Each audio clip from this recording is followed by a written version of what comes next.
نحمده ونصلي على رسوله الكريم أما بعد فأعوذ بالله من الشيطان الرجيم بسم الله الرحمن الرحيم إلا تنصروه فقد نصره الله إذ أخرجه الذين كفروا ثاني اثنين إذ هما في الغار إذ يقول لصاحبه لا تحزن إن الله معنا فأنزل الله سكينته عليه وأيده بجنود لم تروها وجعل كلمة الذين كفروا السفلى وكلمة الله هي العليا والله عزيز حكيم সম্মানিত উপস্থিতি, আল্লাহ তাআলা তৌফিক নসিব হলে আজকের আলোচনায় আমরা সূরা তাওবা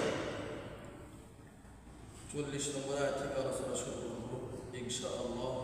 ওমা তাওফীকি ইল্লা বিল্লাহ عليه توكلت وإليه أنيب سبحانك لا علم لنا إلا ما علمتنا إنك أنت العليم الحكيم। الله سبحانه وتعالى إلا تنصروه যদি তোমরা তাকে অর্থাৎ মুহাম্মদ সাল্লাল্লাহু আলাইহি ওয়াসাল্লামকে সাহায্য না করো ফাকাদ নাসরাহুল্লাহ, তাহলে খুব ভালো করে শুনে রাখো যে আল্লাহ পাক তাকে সাহায্য করেছিলেন। ইদ আখরাজাহুল লাযীনা কাফারু সানিয়া ইসনাইনি ইয হুমা ফিল গার, ওই সময়ে যখন কাফের মুশরিকরা তাকে অর্থাৎ মুহাম্মদ সাল্লাল্লাহু আলাইহি ওয়াসাল্লামকে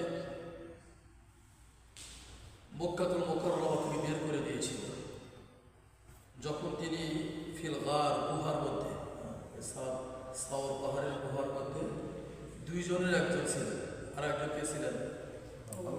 আবু বকর সিদ্দিক রাদিয়াল্লাহু তাআলা আনহু। ইদ ইয়াকুলু লিসাহিবিহি, স্মরণ করো ওই সময়ের কথা যখন তার সাথী আবু বকর সিদ্দিক রাদিয়াল্লাহু তাআলা আনহু বলেছিলেন যে ধরা খেয়ে গেল। তখন রাসূল কারীম সাল্লাল্লাহু আলাইহি ওয়াসাল্লাম বললেন লা তাহজান ইন্নাল্লাহা মা'ানা, don't be sad, indeed Allah subhanahu wa ta'ala with us. ভয় পেও না, নিশ্চয় আল্লাহ পাক আমাদের সাথে আছে।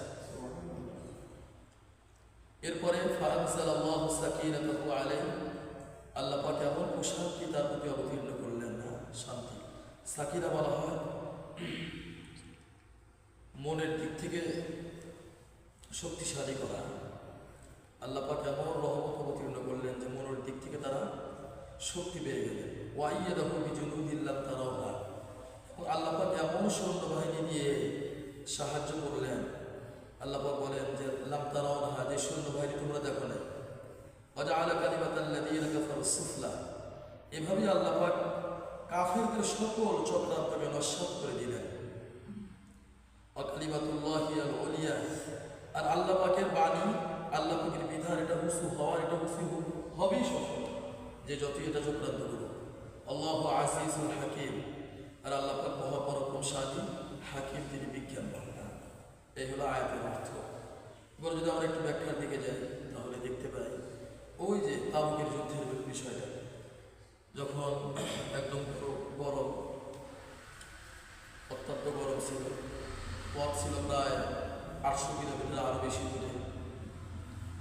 800 কিলোমিটার তো 800 মাইল, মাইলের কিলোমিটার পার্থক্য আছে, মাইল অনেক বেশি, 800 মাইল। আর ডক্টর শহীদ আব্দুল্লাহ আজ্জা রাহিমাহুল্লাহ তাআলা তিনি লিখছেন 900 মাইল, কথা 900 মাইল। এত দূরে সফর, ওদিকে মুনাফিকরা মুসলমানদেরকে কান পরা দিয়ে দেয়, একটু পিছিয়ে সরিয়ে নেওয়ার পায়তারা করেই যাচ্ছে তারা। তখন আল্লাহ সুবহানাহু ওয়া তাআলা এই আয়াত অবতীর্ণ করে জানিয়ে দিলেন, দেখো ইল্লা তানসুরুহু, যদি তোমরা মুহাম্মদ সাল্লাল্লাহু আলাইহি ওয়াসাল্লামের সাহায্য না করো। তিনি বললেন, ঘোষণা দিয়েছেন যে সাহাবায়ে কেরাম বসে থাকার সুযোগ নাই, চলো আমরা চলে যাব কোথায়? সেই 900 মাইল পথ পানি দিয়ে চলে যাব আমরা সেই তাবুকের প্রান্তে, যেটা সিরিয়ার উপকূলে মক্কাতুল মুকাররমা থেকে প্রায় 900 বা 800 যাই বলেন 900 মাইল দূরে। তো মোনাফিকরা বলতেছিল যে খেজুর গাছে ধরছে পাড়ার সময়, আর এত দূর সফর যেও না, এত দূর যাওয়ার দরকার কি, লাগাতার 10টা বছর জিহাদ করলো, আবার এই খেজুর পাড়ার সময়ও যাওয়া লাগবে, এইগুলি তোমাদের ইসলাম নানান কাপড়া দিচ্ছে। আল্লাহ পাক আয়াত অবতীর্ণ করে জানিয়ে দিলেন, যদি তোমরা মুহাম্মদ সাল্লাল্লাহু আলাইহি সাল্লামের সাহায্য না করো, খুব ভালো করে শুনে রাখো যে আল্লাহ পাকই সাহায্য করার জন্য যথেষ্ট। এখন আল্লাহ পাক তাকে যে সাহায্য করেছিলেন ইতিপূর্বে, এর একটা দৃষ্টান্ত আল্লাহ পাক তুলে ধরবে না, যে নিশ্চয় আল্লাহ পাক তাকে সাহায্য করেছিলেন স্মরণ ওই সময়ের কথা, যখন মক্কাতুল মুকাররমার কাফেররা তাকে মক্কাতুল মুকাররমা থেকে বের করে দিয়েছিল। তারা হত্যা করার জন্য কি করেছিল? প্ল্যান করেছিল। আল্লাহ রাসূল সাল্লাল্লাহু আলাইহি সাল্লামকে আল্লাহ পাক জানিয়ে দিলেন যে আপনাকে হত্যা করার জন্য ওরা কি প্ল্যান করেছে। আল্লাহ রাসূল সাল্লাল্লাহু আলাইহি সাল্লাম আল্লাহ পাকের নির্দেশে ঘর থেকে যখন বের হলেন, তখন দেখলেন চতুর্দিক থেকে কাফের মুশরিকরা বেষ্টন করে আছে। আর আপনারা নিশ্চয় জানেন, কথা আমরা আগেও বলেছিলাম, এই পরামর্শের মধ্যে সবচেয়ে মূল হোতা ছিল আবু জেহেল। কে ছিল? আবু জেহেল। অনেকে অনেক পরামর্শ দিয়েছিল যে এটা করো ওটা করো। তখন আবু জেহেল বলেছিল যে আমার ডিসিশন হলো প্রত্যেকটা গোত্রের থেকে একজন করে নওজোয়ান নেওয়া, এবং প্রত্যেক গোত্রের প্রত্যেকটা নওজোয়ান আল্লাহ রাসূল সাল্লাল্লাহু আলাইহি সাল্লামকে নাউযুবিল্লাহ হত্যা করার কাজে অংশগ্রহণ করবে, যাতে করে প্রত্যেকটা গোত্রের লোক যদি থাকে তাহলে এক কোরাই বংশ এতগুলো গোত্রের বিরুদ্ধে লড়তে পারবে না। আবু জেহেলের বুদ্ধি দেখছে। এই লোকের নাম আসিল আবুল হাকাম, জ্ঞানের পিতা ছিল। ইসলাম ধর্ম গ্রহণ না হওয়ার কারণে হয়ে গেছে কি মূর্খের পিতা, আসলেও জ্ঞানের পিতা ছিল। আর বুদ্ধিটা দেখছে, অনেকে অনেক বুদ্ধি দিয়েছিল, এটা করো এটা করো ওটা করো। হ্যাঁ, আর শয়তান তো ওই যে শাইখে নজদের এক বৃদ্ধ লোকের আকৃতি ধারণ করে মজলিসে দারুল নাদওয়াতে যে সবচাইতে পৃথিবীর ইতিহাসে জঘন্যতম যে মজলিস সংগঠিত হয়েছিল, শয়তানও ওই বৃদ্ধ লোকের আকৃতি ধারণ করে অংশগ্রহণ করেছিল। শয়তান বলে না, এটা ভালো হলো না, এটা এখানে এই ভাগ আছে, এটা করলে এটা হবে, এটা করলে এটা হবে, সমস্যা হবে। তো আবু জেহেল পরামর্শ দিল যে প্রত্যেকটা গোত্রের এক একজন করে নওজোয়ান অংশগ্রহণ করবে এই রাসূল কারীম সাল্লাল্লাহু আলাইহি ওয়াসাল্লাম হত্যা করার কাজে। নাউযুবিল্লাহ। তাহলে পরবর্তীতে কুরাইশ বংশের লোকেরা এতগুলো গোত্রের বিরুদ্ধে তখন ওই শয়তান যে নজদের শাইখের রূপ ধারণ করে এসেছিল, সে বলছিল হ্যাঁ এটাই ঠিক, কি এটা ঠিক, এই ডিসিশনকে উল্টে না, এটা ভালো ভালো মতো। তখন সবাই এটা মেনে নিয়েছে। সবাই আল্লাহ রাসূল সাল্লাল্লাহু আলাইহি ওয়াসাল্লাম ঘরের চতুর্দিকে দাঁড়িয়ে আছে। নাউযুবিল্লাহ, নাস্তাগফিরুল্লাহ। আল্লাহ রাসূল সাল্লাল্লাহু আলাইহি ওয়াসাল্লাম হত্যা করার জন্য আল্লাহ পাক বলেন, ভালো করে শুনে রাখো, আমি ওই ঘর থেকে আল্লাহ রাসূল সাল্লাল্লাহু আলাইহি ওয়াসাল্লাম এই রকমে বের করে দিয়েছি। সব যুবক দাঁড়িয়ে আছে, যার যা আছে, আল্লাহ রাসূল সাল্লাল্লাহু আলাইহি ওয়াসাল্লাম বের হলে হত্যা করে। হ্যাঁ, আল্লাহ রাসূল সাল্লাল্লাহু আলাইহি ওয়াসাল্লাম এক মুষ্টি মাটি নিয়ে নিক্ষেপ করেছিলেন। আল্লাহ পাক সূরা ইয়াসিনে বলে দিয়েছেন, ওয়াজআলনা মিন বাইনি আইদিহিম সাদ্দা ওয়া মিন খালফিহিম সাদ্দা ফাআগশায়নাহুম ফাহুম লা ইউবসিরুন। এই এক মুষ্টি পাথর নিক্ষেপ করার কারণে ওদের চতুর্দিক থেকে আমি দেওয়াল দিয়ে দিলাম, আর কেউ দেখতে পায় না। ফাহুম লা ইউবসিরুন, কেউ দেখতে পায় না। রাসূল কারীম সাল্লাল্লাহু আলাইহি ওয়াসাল্লাম ধীরে সুস্থে শান্তভাবে সেখান থেকে বের হয়ে চলে গেছে। আবু বকর সিদ্দিক রাদিয়াল্লাহু তাআলা বাড়িতে। এটা বের করছেন কে? আল্লাহ পাক। সাহায্য করছেন কে? সেখানে চলে গেল। দেখেন, ঈদ আখরাজাল্লাযীনা কাফারু, বের হয়ে গেলেন। এবার গর্তের মধ্যে চলে গেছে। ও হই সাউল বুখারী, আপনারা কেউ উঠছিলেন নাকি? এখানে আমার কেউ আছে? উঠছিলেন কেউ? একটু বেশি উঠছিলাম, ওখানে সাধারণ মানুষ একটু কমই উঠে আর কি। তারপরেও ইয়ার মানুষ হলে এটা ওঠা কঠিন। আপনি যদি যান ভোরবেলা যাবেন, কখন যাবেন? ফজর নামাজ পড়েই চলে যাবেন। ফজর নামাজ পড়েই 2-3 বোতল পানি নিয়ে চলে যাবেন। গাড়ি ভাড়া নেবেন, সম্ভবত আসছে ভোর থেকে যদি ওঠা শুরু করেন, রোদ ওঠার আগে আপনি ওখানে যদি চলে যান, তাহলে অতটা কষ্ট হবে, একটু সময় লাগবে, কিন্তু আপনি উঠতে পারবেন। আমার শুনতেছি ইদানি ওখানে ওঠার রাস্তা করে দিতেছে, মানে গাড়ি নিয়ে ওঠা যাবে, গাড়ি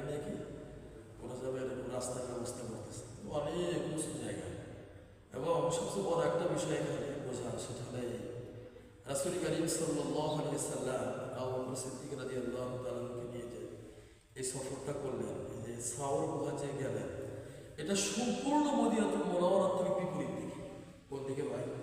বিপরীত দিকে। মনে করেন মদিনাতুল মুনাওয়ারা পশ্চিম দিকে, কোথায় কথা? পশ্চিম দিকে। আর আল্লাহ রাসূল সাল্লাল্লাহু আলাইহি সাল্লাম ওই যে সাওর গুহাটা, ওটা একদম পূর্ব দিকে। কোন দিকে ভাই? একদম। এটা টেকনিক, দিস ইজ কি টেকনিক, এটা টেকনিক। কারণ ওরা তো বের হবে, আর ওখান তো ওই সময় তার প্লেন নিয়ে যাওয়ার ব্যবস্থা ছিল ওরকম। এখন যে মার্সিডিজ গাড়ি আছে, গাড়ি, ট্রেন এগুলো আছে, ওগুলো সময় তো এগুলো ছিল না। ওই সময় সফর করার বাহনই ছিল উট, ঘোড়া, গাধা, এগুলো ছিল কি ধীর গতি প্রাণী, ধীর গতি প্রাণী। আল্লাহ রাসূল সাল্লাল্লাহু আলাইহি সাল্লাম যদি রাত্রি মদিনাতুল মুনাওয়ারা থেকে রওনা হতেন, প্রতিমধ্যে ধরে ফেলতেন। কি করতে? ওরা প্রতিমধ্যে ধরে ফেলতেন। আর এই সফরের জন্য আবু বকর সিদ্দিক রাদিয়াল্লাহু তাআলা দুইটা উষ্টির ব্যবস্থা করছেন। কয়টা? দুইটা উষ্টি। আল্লাহ রাসূল সাল্লাল্লাহু আলাইহি সাল্লামের জন্য যে উটির ব্যবস্থা করছিলেন, নাম ছিল জাদুয়া। নাম কি?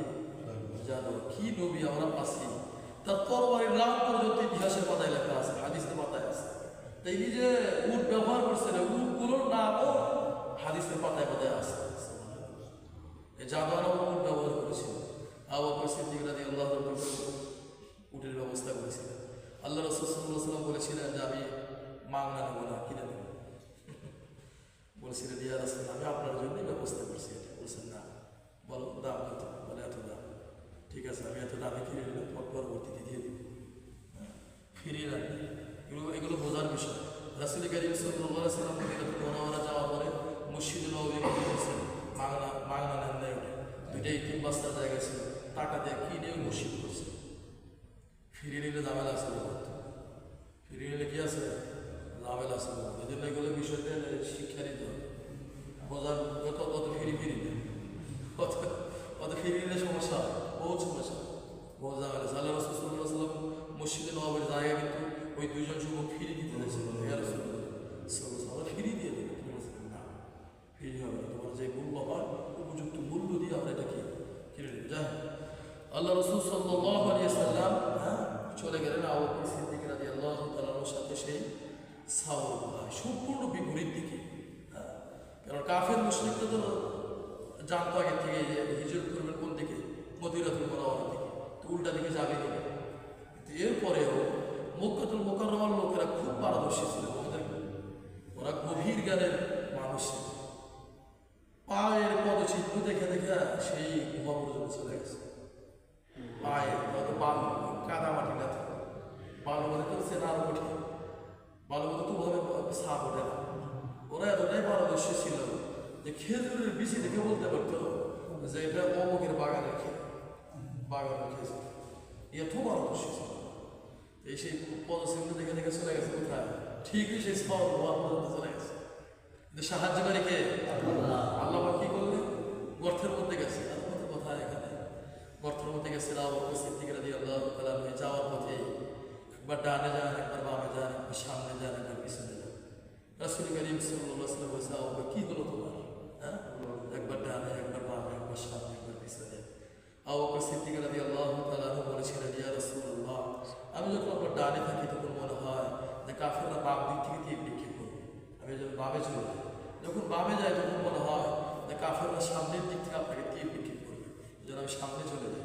যখন সামনে যায় তখন মনে হয় পিছন দিক থেকে কাফেররা আপনাকে আঘাত করবে, এই জন্য আমি পিছনে চলে যাই। কি পরিমাণ ভালোবাসা ছিল রাসূল করিম সাল্লাল্লাহু আলাইহি ওয়াসাল্লামের প্রতি। এরপরে চলে গেলেন গুহায়। ওখানে যাওয়ার পরে আগেই আল্লাহ রাসূল সাল্লাল্লাহু আলাইহি ওয়াসাল্লামকে উপরে উঠতে দেন নাই, গুহায় ঢুকতে দেন নাই। আবু বকর সিদ্দিক রাদিয়াল্লাহু তাআলা বলছেন, ইয়া রাসূলুল্লাহ সাল্লাল্লাহু আলাইহি ওয়াসাল্লাম, আমি আগে গর্তের মধ্যে যাব, গিয়ে দেখবো যেখানে আসলে জায়গাটা নিরাপদ কিনা। ঢুকেই তিনি দেখতে পেলেন অনেকগুলো ছিদ্র, অনেকগুলো কি ছিদ্র। তিনি নিজের কাপড় ছিঁড়ে সবগুলো ছিদ্র বন্ধ করলেন। একটা ছিদ্র কি ছিল? ফাঁকা ছিল, কারণ ওটার মধ্যে কি দিয়ে দিছে? পা দিয়ে দিছে। রাসূল করিম সাল্লাল্লাহু আলাইহি ওয়াসাল্লামকে বললেন, ইয়া রাসূলুল্লাহ, আপনি এবার আসেন। আল্লাহ রাসূল সাল্লাল্লাহু আলাইহি ওয়াসাল্লাম ক্লান্ত শরীর, তার উপর মাথা রেখে একটু বিশ্রাম দিচ্ছেন। তখন একটা সাপ এসে আবু বকর সিদ্দিক রাদিয়াল্লাহু তাআলা পায়ে দংশন করে।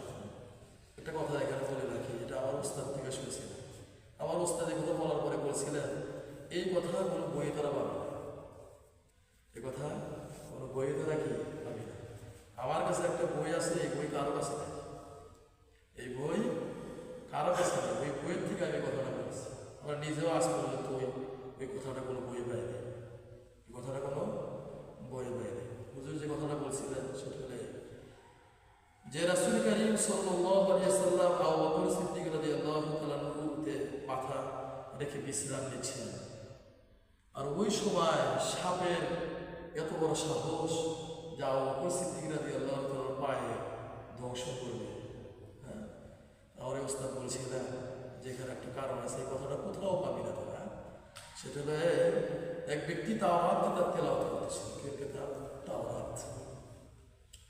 তাওরাত কিতাবের মধ্যে রাসূল কারীম সাল্লাল্লাহু আলাইহি ওয়াসাল্লাম ডিটেইলস বিবরণ আছে এবং তিনি কোথায় থেকে কোথায় হিজরত করবেন এই কথাও আছে। তখন ওই সাপটা রাসূল কারীম সাল্লাল্লাহু আলাইহি ওয়াসাল্লামের এই কথাটা শুনছিলেন, ওই লোকটা যে পড়তেছিল যে মুহাম্মদ সাল্লাল্লাহু আলাইহি ওয়াসাল্লাম একটা সময় মক্কাতুল মুকাররমা থেকে হিজরত করবেন, তিনি এই সাওর নামক গুহাতে 3 দিন অবস্থান করবেন, 3 দিন 3 রাত কি করবেন অবস্থান করবেন। এখান থেকে তিনি চলে যাবেন মদিনাতুল মুনাওয়ারা। তখন ওই সাপটা আল্লাহর দরবারে প্রার্থনা করছিল যে আল্লাহ, শেষ জামানা সর্বশ্রেষ্ঠ রাসূলকে আমি একটু দেখবো। অন্য কোনো জায়গাতে দেখা না সম্ভব, কারণ লোকের সামনে গেলে কি করবে, মানুষ বেড়ে যাবে। কিন্তু তিনি যখন ওই সাওর নামক গুহাতে অবস্থান করবেন, আমি ওই সময় আমি তাকে দেখি। এই জন্য ওই ছিদ্রগুলো সে করে রাখছে, সে অথবা অন্যভাবে ছিদ্রগুলো করা হয়েছিল যে ওখানে যখন অবস্থান করবে তখন ওই সাতটা রাসূল কারীম সাল্লাল্লাহু আলাইহি ওয়াসাল্লামের পবিত্র চেহারা দেখবে, বুঝছেন? তখন সাপ তো এইভাবে অপেক্ষায় আছে, বছরের পর বছর, বছরের পর বছর ওখানে আসে, কখন আসবে সেই নবী। কিন্তু সাপ যখন দেখলো যে তিনি আসছেন, কিন্তু সবগুলো ছিদ্রই কি বল, একটা মাত্র ছিদ্র আছে, সেখানে পা রেখেছে কি আবু বকর সিদ্দিক রাদিয়াল্লাহু আনহু। তখন তিনি ওই সাপ আল্লাহর দরবারে প্রার্থনা করছে, আল্লাহ, এতদিনের অপেক্ষা, আজকে আমার এটা দেখার সময়। এতগুলো ছিদ্র করা হলো, সবগুলো ছিদ্র বন্ধ হয়ে গেল, একটা ছিদ্র যেখানে পাওয়া দেওয়া আছে, আমি আপনার অনুমতি চাচ্ছি আবু বকর সিদ্দিক রাদিয়াল্লাহু তাআলার পায়ে ধ্বংস করব। সে যখন পাটা সরাবে বিষের জ্বালা, তখন আমি এই সুযোগে রাসূল কারীম সাল্লাল্লাহু আলাইহি ওয়াসাল্লামকে দেখে নেব। এই জন্যই হলো ওই সাতটা হলো আবু বকর সিদ্দিক রাদিয়াল্লাহু তাআলার পায়ে কি করছে, ধ্বংস করেছে। এই কথাটা আসলে কোনো কিতাবে আজ পর্যন্ত পাই না, নামও বলে দিতে অসম্ভব মাদ্রাসা শাইখুল হাদিস আব্দুস সালাম দামাত বারকাতুহু খোলা আছে।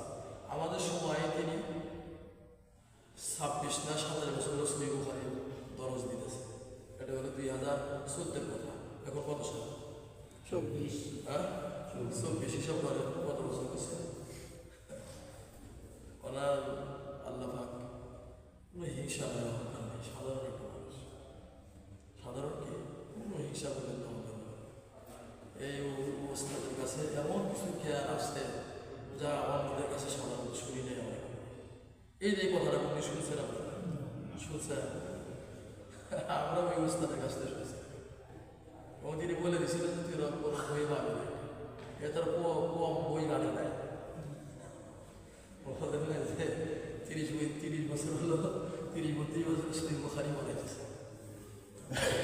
এই কথাটাই আমাদের ওস্তাদ বলছিলেন। আল্লাহু আ'লাম, আল্লাহ বাকি ভালো জানেন। আচ্ছা, এরপরে কি হলো, কাফেররা আল্লাহ রাসূল সাল্লাল্লাহু আলাইহি ওয়াসাল্লাম আবু বকর সিদ্দিকের পায়ের পদচিহ্ন দেখে ঠিকই চলে গেছে গর্তের বুক পর্যন্ত। হ্যাঁ, এখন আবু বকর সিদ্দিক রাদিয়াল্লাহু তাআলার নিচ থেকে দেখতেছে ওদের পা। আল্লাহ পাক সাহায্যকারী, আল্লাহ পাক তার আগে কি করে দিছে, মাকড়সা জাল বিছিয়ে দিছে, আর কবুতর এসে কি বলেছে, বাসা বানা ডিমও বেড়েছে। এখন ওরা যারা গেছে যারা গেছে ঠিক আছে, পায়ের চিহ্ন মনে হলো আসলাম, কিন্তু যেখানে মানে পুরাতন কবুতর বাসা মাকড়সা, এখানে মানুষ গেলে তো এটা বাসা ভেঙে যাওয়া লাগবে। বাসা তো ঠিকই আছে, মানুষ যেতে হলে বাসা ভেঙে যাওয়া লাগবে না, বা কোনো বাসা কিন্তু লোহার মতো শক্ত লাগে।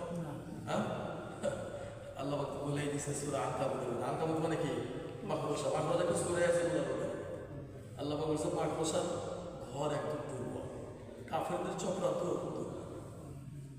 কাফেরদের চক্রান্ত খুব চক্রান্ত করে, যারা মানুষের প্রতি জুলুম করে, মানে এমন এমন চক্রান্ত করে আজকে মনে হয় যে এই চক্রান্তে পাহাড় টলে যাবে, কিন্তু এই চক্রান্ত কিছুই না, একদম দুর্বল, মাকড়সা বাসার মতো। মাকড়সা কিসের মতো? বাসার মতো। কারণ কাফের মুশরিক জালেমদের তো ইমানি পাওয়ারটা নাই, ইমানি পাওয়ার আছে নাই। দেখুন ওরা বলতেছে, বলা বলি করতেছে, না এখানে কোনোভাবেই থাকবে না, কারণ এখানে যদি যায় তাহলে ওখানে আমার গর্তের মতো আছে। আল্লাহ রাসূল সাল্লাল্লাহু আলাইহি সাল্লাম দুইটা জায়গায় অবস্থান করছেন, দুইটা পাহাড়ে গুহায় কি করছেন?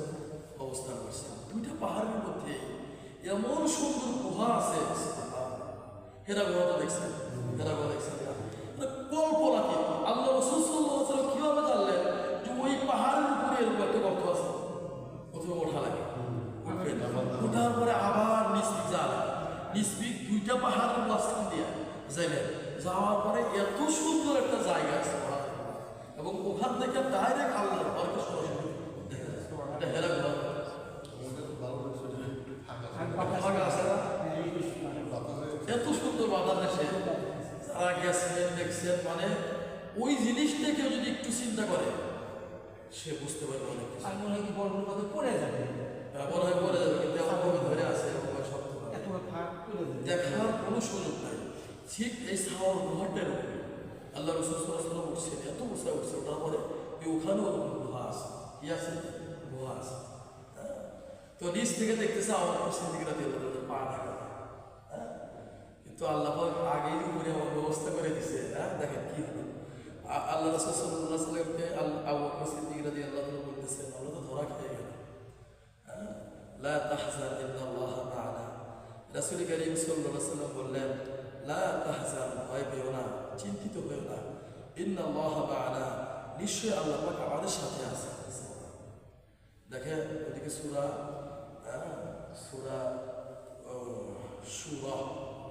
শুআরা, একটা আছে শুরা আর একটা আছে কি শুআরা। শুরা মানে পরামর্শ, আর শুআরা শায়েরের বলছে কি শুআরা মানে কবিগুণের সূরা, কবিগুণ, এটা 19 নম্বর পাতা। ওখানে আছে যে মুসা আলাইহিস সালাম যখন সমুদ্রের তীরে চলে গেলেন, পিছনে হলো ফিরআউন বাহিনী, সামনে হলো কি সমুদ্র, তখন ওই লোকজন বলতেছিল যে আমরা তো ধরা খেয়ে গেলাম। এই যে আবু বকর সিদ্দিক রাদিয়াল্লাহু তাআলার মতো ওরাও কি এই কথাটা বলছিল যে আমরা তো ধরা খেয়ে গেলাম, এখন কি করি আমরা? তখন দেখেন মুসা আলাইহিস সালাম কি কথা বলছিলেন আর নবী কি বলছিলেন। মুসা আলাইহিস সালাম বলছিলেন যে ক্বালা কাল্লা ওয়াখফুরনা ইন্না মা'ইয়া রাব্বি, আমার রব আমার সাথে আছে। মুসা আলাইহিস সালাম বলছে আমার রব কার সাথে আছে? আমার সাথে আছে। কিন্তু আমাদের নবী হযরত মুহাম্মদ মুস্তাফা সাল্লাল্লাহু আলাইহি ওয়াসাল্লাম বললেন, যাও বকর ভয় পেও না, আল্লাহ পাক আমাদের সাথে আছে। এখানে আবু বকর সিদ্দিক রাদিয়াল্লাহু তাআলা ফজিলত বুঝায় আয়াতের মাধ্যমে আল্লাহ পাক শুধু রাসূল কারীম সাল্লাল্লাহু আলাইহি ওয়াসাল্লাম সাথে নাই, আর কার সাথে আছে? আবু বকর সিদ্দিক রাদিয়াল্লাহু তাআলার সাথে আছে। তাফসীরে জালালাইনের মধ্যে আসছে এই আয়াত প্রমাণ করে আবু বকর সিদ্দিক রাদিয়াল্লাহু তাআলার ফজিলতের কথা। সুতরাং যে ব্যক্তি আবু বকর সিদ্দিক রাদিয়াল্লাহু তাআলার ফজিলতকে অস্বীকার করবে সে আয়াতকে অস্বীকার করবে, আর যে এই আয়াতকে অস্বীকার করবে সে আল্লাহ পাককে অস্বীকারী হলো, সে কাফের হবে, কোনো সন্দেহ নেই, সে কি হয়ে যাবে? কাফের। আচ্ছা, আল্লাহ রাসূল সাল্লাল্লাহু আলাইহি ওয়াসাল্লাম বলেন ভয় পাওয়ার কোনো কারণ নেই, আল্লাহ পাক আমাদের সাথে আছে। আর কাফেররা বলতেছে কবুতরের বাসা ডিমওয়ালা আছে, মানুষ ঢুকলে তো এখানে ভেঙে যেতে পারে, চলো ওখান থেকে না, এখানে চলে আসছে। 3 দিন অবস্থান করছে, অবস্থান করার পরে দেখেন শেষ করি, ফাআনজালাল্লাহু সাকিনাতাহু আলাইহি ওয়া আইয়াদাহু বিজুনুদিন লাম তারাহা। আল্লাহ পাক একটা সাকিনা অবতীর্ণ করলেন এবং রহমত অবতীর্ণ করলেন, যার মাধ্যমে মনোবল চাঙ্গা হয়ে গেল। মনোবল কি হয়ে গেল? মনোবল চাঙ্গা হওয়াটা কিন্তু গুরুত্বপূর্ণ জিনিস। আপনি যদি হীনমন্যতায় ভোগেন দেখবেন আপনার সহজ কাজে আপনি করতে পারবেন, আর আপনার কঠিন দিয়ে কঠিন বিষয়ে আপনার মনোবল যদি চাঙ্গা থাকে আপনি এটা পার করতে পারবেন, এই কাজ আপনার দ্বারা করা সম্ভব। এজন্য আল্লাহ পাক এমন সাকিনা অবতীর্ণ করলেন যার মাধ্যমে তাদের মনোবল শক্ত হয়ে গেল। ওয়াইয়াদাহু বিজুনুদিন লাম তারাহা, আল্লাহ পাক বলেন আমি এমন সৈন্য দিয়ে তাদেরকে সাহায্য করেছিলাম সেদিন, যেই সৈন্য তোমরা দেখো নাই, যে সৈন্য তোমরা কি করো নাই, দেখো নাই। কারণ ওই মাকড়সার মনে কে এই কথা জাগরুক করে দিল, যাও ওখানে গিয়ে বাসা বাঁধো। আর কোন মনে কে এই ভালোবাসা দিয়ে দিল, যাও ওখানে গিয়ে বাসা বাঁধো। কি বলে এগুলো করছে কে? এগুলো সব আল্লাহ। এই জন্য দেখবে কবুতর মসজিদে নবী, মসজিদে হারাম, ওদিকে অন্য সব মসজিদে দেখবেন ব্যাপক হারে কবুতর। ওরা কবিতাকে কিছু বলে না, কারণ কি আল্লাহ এই কবিতার মাধ্যমে রাসূল কারীম সাল্লাল্লাহু আলাইহি ওয়াসাল্লাম কি করেছিলেন? সাহায্য করেছিলেন। দেখুন মসজিদে কুবাতে আপনারা যদি যান, গিয়ে দেখবেন এত বড় বড় কবুতর। মসজিদে নবী তো অনেক কবুতর আছে। আল্লাহ এই কবুতরের মাধ্যমে সাহায্য করেছিলেন। এরপরে কি হলো? ওখান থেকে 3 দিন সময় থাকলেন, এরপরে বের হয়ে আসলেন। বের হওয়ার পরে ওই যে গোষ্ঠী পিঠায় আবু বকর সিদ্দিক রাদিয়াল্লাহু আনহু প্রস্তুত করে রাখছিলেন, ওখান থেকে বের হয়ে গেলেন। বের হয়ে যাওয়ার পরে প্রতিমধ্যে কত ঘটনা। একটা ঘটনা হচ্ছে সুরাকা, নাম শুনছেন? সুরাকা ইবনে মালিক 100 উষ্টি, লাল উষ্টি, সাধারণ উষ্টি না, লাল উষ্টি। বলা হয় এক একটা উষ্টি এক একটা মার্সিডি গাড়ির দামের সমান। লাল উষ্টি ব্যাপক দাম। ঘোষণা দিয়েছিল যে ব্যক্তি মুহাম্মদ সাল্লাল্লাহু আলাইহি ওয়াসাল্লামের জীবিত অথবা মৃত অথবা কাল্লা দিয়ে আসতে পারে না, তাকে 100 উষ্টি পুরস্কার দেওয়া হবে। এই ঘোষণা শোনার পরে সব আলো দিক বিদিক হয়ে গেছে, পাগল করা হয়ে গেছে। 100 লাল উষ্টি। ওখানে সুরাক ইবনে মালিক খুব ভালো তীরন্দাজ ছিল, সে তার বর্ণনা যে আমি তীরটি নিয়ে রওনা হয়ে গেলাম। তো গিয়েই দেখতে পেল রাসূল কারীম সাল্লাল্লাহু আলাইহি ওয়াসাল্লাম যে ব্যক্তি উট নিয়ে যাচ্ছেন, পথ প্রদর্শক কুরাইকিত তার নাম, সেও যাচ্ছে। তো মনে তো বড় খুশি, পায়ে গেছে 100 উষ্টি। যে কাছাকাছি গেছে রাসূল কারীম সাল্লাল্লাহু আলাইহি ওয়াসাল্লাম একই কাহিনী আবু বকর সিদ্দিক রাদিয়াল্লাহু আনহু বলেছিলেন, ধরা খেয়ে গেল। আল্লাহ রাসূল সাল্লাল্লাহু আলাইহি ওয়াসাল্লাম বলেছেন, চিন্তা করো না, ভয় নেই, আল্লাহ পাক আমাদের সাথে আছে। আমরা 2 জন না 3 জন, আরেকজন আছে, সে কে? আল্লাহ। সে কাছাকাছি যাওয়ার পরে তার ওই ঘোড়ার পা একদম মাটির মধ্যে ডেবে গেছে। এখন সে নড়তেও পারে না, চড়তে পারে না। সে এখন রাসূল কারীম সাল্লাল্লাহু আলাইহি ওয়াসাল্লাম ডাক দিয়ে বলতেছেন যে আপনি আমাকে একটু সাহায্য করেন। আমি কাউকে বলবো না, বড় মুসলমান। দেখেন রাসূল কারীম সাল্লাল্লাহু আলাইহি ওয়াসাল্লাম ইচ্ছা করলে কি গর্দান নামা দিতে পারতেন না? বলেন পারতেন না? কিন্তু তিনি কি করলেন না, তিনি তাকে উদ্ধার করলেন, সে মুসলমান। আমার প্রতিপদে আর একটা ঘটনা করছে। উম্মে মাআবাদ নামে একটা মহিলা ছিল, উম্মে মাআবাদ। এই উম্মে মাআবাদ ওখানে যাওয়ার পর তার একটা আদি ছিল প্রতিদিন দুধ ইত্যাদি পান করা। তো আল্লাহ রাসূল সাল্লাল্লাহু আলাইহি ওয়াসাল্লাম যখন গেছেন, ওখানে যাওয়ার পরে তার স্বামী সবগুলো ছাগল নিয়ে, সব ছাগি নিয়ে আসলে ময়দানে ঘাস খাওয়া। রাসূল কারীম সাল্লাল্লাহু আলাইহি ওয়াসাল্লাম দেখি সেই বুড়িমা বলতেছে, বাবা আমার কি কপাল পোড়া যে আমার স্বামী ছাগলগুলো সব নিয়ে গেল, আর আমার মুসাফিররা এমন মুহূর্তে আসলো আমার ঘরে কিছুই নাই, আমি কি দিয়ে তাদেরকে আপ্যায়ন করি? রাসূল কারীম সাল্লাল্লাহু আলাইহি ওয়াসাল্লাম বললেন, ঘরে কি আছে? বলে কিছুই নেই, শুধু একটা দুর্বল ছাগল যেটা চলতে পারে না, আমার স্বামীটা ঘরে রেখে গেছে, আর সবগুলো সবল ছাগল সাক্স থেকে নিয়ে মাটি চলে গেছে। রাসূল কারীম সাল্লাল্লাহু আলাইহি ওয়াসাল্লাম বলে, ওটাই আমার কাছে নিয়ে আসো। আল্লাহ রাসূল সাল্লাল্লাহু আলাইহি ওয়াসাল্লাম পবিত্র হাত রাখছেন। পবিত্র হাত রাখার সাথে সাথে অপ্রাপ্ত বয়স্কার ছাগি দুধ দেওয়া শুরু করেছে। এই পরিমাণ দুধ দিচ্ছে। তিনি খেয়েছেন, আবু বকর সিদ্দিক রাদিয়াল্লাহু আনহু পান করেছেন, ওই পথ প্রদর্শক খেয়েছেন, বুড়িমা খেয়েছে, সবাই খেয়েছে। দুধ অমনি রয়ে গেছে। বিকালবেলা যখন তার স্বামী ওই ছাগগুলো নিয়ে আসছে, সবগুলো ছাগির ওলান যেটাকে বলে, ওলানে এই পরিমাণ দুধ আসছে।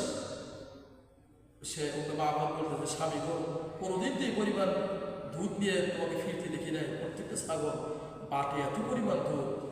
তখন বলতেছে যে আমি তো বুঝতেছি না কি কাহিনী। ও স্বামী এসে বলতেছে, কি ব্যাপার? রেখে গেলাম বাড়িতে একটা দুর্বল অপ্রাপ্ত বয়সের কাছে থাকতে হাঁটতে পারে না, যার বয়সে হয় নাই, তোমার কাছে দুধ কোথায় পেলে? তুমি দুধ কোথায় পেলে? তবু সে ঘটনা বলল। এরকম একটা যুবক দেখতে এরকম এরকম সব বিপদ দিলেন। দেওয়ার পর তার স্বামী বলতেছে, নিশ্চিত তিনি মুহাম্মদ রাসূলুল্লাহ সাল্লাল্লাহু আলাইহি ওয়াসাল্লাম। তার কথা অনেক শুনেছি আমি। আমার মনে মনে তামান্না, আমি তাকে দেখতে পেতাম, তার সাথে সাক্ষাৎ পেতাম, আমি মুসলমান হয়ে গেতাম। পরবর্তীতে ব্যক্তি মুসলমান হয়েছে। প্রিয় উপস্থিতি, আল্লাহ সুবহানাহু ওয়া তাআলা একটা বোঝার বিষয়, কিভাবে আল্লাহ পাক সাহায্য করছে। আল্লাহ পাক কথাই স্মরণ করে দিচ্ছেন, দেখে না। মুহাম্মদ সাল্লাল্লাহু আলাইহি সাল্লাম বলেছেন তাবুক যুদ্ধে বের হতে হবে, বের হয়ে পড়ো, মুনাফিকদের ধোঁকায় তোমরা পড়ো। ওই আল্লাহকে দেখুনি আছে, এখনো আছে যে আল্লাহ তাকে ওই সাওর পর্বত থেকে সাহায্য করতে করতে নিয়ে গেছে কোথায়? মদিনাতুল মুনাওয়ারা। আর ওখান থেকে ইসলামের বাতি পুরো পৃথিবীতে ছড়িয়ে দিয়েছে। তো তোমরা ভেবো না যে তোমরা তাবুকের প্রান্তরে যাবে না আর ইসলামকে আল্লাহকে এইভাবে শেষ করে দিবে, এটা হবে না। তিনি তোমাদেরকে যেতে বলছেন আর কাল বিলম্ব না যেন চলে যাও তার সাথে। যাই হোক, আরো অনেক কথা আল্লাহ বলেন, হ্যাঁ, ওয়াকালিমাতুল্লাহি আল-উলিয়া, হ্যাঁ, ওয়াকালিমাতুল্লাহি আল-উলিয়া। আল্লাহ পাকের বাণী এটা উসুল হওয়া, এটা উসুল হবেই। ইউরিদুনা লিইউতফিউ নূরাল্লাহি বিআফওয়াহিহিম আল্লাহু মুতিম্মু নূরিহি ওয়ালাউ কারিহাল কাফিরুন। কাফেররা চায় মুখের ফুৎকার দিয়ে ইসলামের বাতিকে নিভিয়ে দিতে, আর আল্লাহ পাক চান তার ইসলামের প্রদীপকে দুনিয়ার উপর ছড়িয়ে দিতে। ওরা যতই মুখের ফুৎকার দিয়ে ওই ইসলামের বাতি নিভিয়ে দিতে চায়, ওদের সব কলা কৌশল একটা সময় ভ্যানিশ হয়ে যাবে। আল্লাহ পাকের ইসলামের বাতি ঠিকই দুনিয়াতে টিকে থাকবে। এই জন্য প্রিয় উপস্থিতি, যে কোনো মুহূর্তে যে কোনো সময় যায় যদি ঝড় ঝাপটা আসুক না কেন, ইসলামকে ছাড়বে, সব দল মত ভ্যানিশ হয়ে যাবে। ইসলাম আপন অবস্থা যায় না, ভ্যানিশ হয়ে আমাদের মানুষ কোনোদিন কল্পনা করছিল যে এই সরকার এইভাবে বদল হবে? কেউ কল্পনা করছিল? শেখ হাসিনা নিজেও জানছিল যে আমি এটাকে ঠিক করে ফেলাতে পারবো, এই জন্য নিজেও তো যায় না। প্রত্যেকটা এমপি মন্ত্রী ধারণা করছিল মন্ত্রী আমার সংসার প্রধানমন্ত্রী সব কি করে ফেলে, সব সাইজ করে ফেলে, এদের একটা দেশ থেকে কি জানে পালায় যাবে। দেখেন আল্লাহ মুহূর্তের মধ্যে সব করোনাওয়ালাকে ভাই সব কিছু করতে পারে আল্লাহ। আল্লাহ বলেই কালিমাতুল্লাহি হিয়াল উলিয়া, আল্লাহ পাকের বাণী এটা উঁচু হওয়ার জিনিস। এটা কখনো নবিত হয় না, এটা কখনো নিচের দিকে আসে না, এটা শুধু উপর দিকেই উঠবে, এটা উপর দিকেই উঠবে। যে যতই শক্তিশালী হোক না কেন, অশক্তি একটা সময় শেষ হয়ে যাবে। ইসলাম আপন গতিতে চলতে থাকবে, এটাই বাস্তবতা। কারণ ইন্নাল্লাহু আজিজুন হাকীম, আল্লাহ পাক মহাপরাক্রমশালী। আল্লাহ পাকের শক্তিকে কেউ বলাতে পারে? আছে কেউ পৃথিবীর বিয়ামন? হাকিম, তিনি বিজ্ঞানবান, তিনি যেরকম কৌশল জানেন, তার কাছে যেরকম কৌশল আছে, পৃথিবীর মানুষের যেরকম কৌশল আছে, কত কৌশলীরা করছিল, সব কৌশল বারিশ হয়ে গেছে কি যায় না? এভাবেই সবসময় ইসলাম আপন গতিতেই থাকবে, আপন গতিতেই চলবে। আল্লাহ পাকে আয়াতগুলো স্মরণ করে দিয়ে সাহাবাকে স্মরণ করে দিয়ে সাহাবাকেরা পিছপা হয়ে যাও, ইসলাম এটা উঁচু হওয়ার জিনিস, সুতরাং এর সাথেই লাগে থাকো। মুনাফিকদের কথার পিছনে পড়ে থাকো। থাক তার একটা আয়াত অনেক লম্বা হয়ে গেল, অনেক সময় একটু লম্বা হয়, আলোচনা করি দেখি। এজন্য প্রিয় উপস্থিতি, আল্লাহ সুবহানাহু ওয়া তাআলা এই দোয়াটা সবসময় করবেন, রব্বানা হাব লানা রব্বানা লা তুযিগ কুলুবানা বা'দা ইয হাদাইতানা ওয়া হাব লানা মিন লাদুনকা রাহমাহ। হে আল্লাহ, মুসলমানের ঘরে জন্ম দেওয়ার পরে, ঈমান দান করার পরে, হেদায়েত দান করার পরে, আল্লাহ দয়া করে অনুগ্রহ করে সত্যের পথ থেকে আপনি আমাকে পিছিয়ে দিন না। এই দোয়াটা বেশি বেশি করে করবেন, এবং যতই ঝড়ঝাপটা আসুক ইসলামের সাথে লেগে থাকবে। দেখবেন ওদের শক্তি, ওদের টাকার পাওয়া অনেক বেশি হবে, কিন্তু আপনি যদি ইসলামের সাথে থাকেন, একটা সময় আপনি গেইনার হয়ে যাবেন, একটা সময় আপনি সম্পাদন থাকবেন। এটাই বাস্তবতা। আল্লাহ সুবহানাহু ওয়া তাআলা আমাদের সকলকে বোঝার এবং আমল করার তৌফিক দান করেন, এবং সবসময় শুধু এক মুহূর্তে না, সবসময় বন্যাবাসীদের জন্য কী করবেন? দোয়া করবেন, তাদের জন্য সবসময় চলাফেরা অবস্থায় দোয়া করবেন। দেশের মধ্যে ক্লান্তি লাগলে এটা আমাদের জন্য অনেক বড় একটা ধাক্কা। আল্লাহ কাছে শুকরিয়া আদায় করি, সুবহানাল্লাহ। মানুষ এমনভাবে সাড়া দিয়েছে তাদের পাশে যারা কল্পনাতে এমনভাবে মানুষ সাড়া দিয়েছে। একটা ছেলের ভিডিও দেখলাম, উমরার জন্য টাকা জমাইছে, 14,000 টাকা দিয়ে দিচ্ছে। একটা ভিক্ষুক সামান্য কিছু টাকা সেও দিয়ে, হিন্দুরা কালী মানুষ, কিছুদিন পরে ওদের কি বোঝায়, এই টাকা ওকে দিয়ে দিচ্ছে। কত স্কুলে পাবার, কত কি পরিমাণ মানুষ যে সাহায্য করতেছে। এজন্য ভাই যেভাবে পারেন দোয়ার মাধ্যমে, অর্থের মাধ্যমে তাদের পাশে আমাদের ধারণা কি নৈতিক দায়িত্ব। আল্লাহ সুবহানাহু ওয়া তাআলা আমাদের সকলকে হেফাজত করুন, আল্লাহুম্মা আমিন।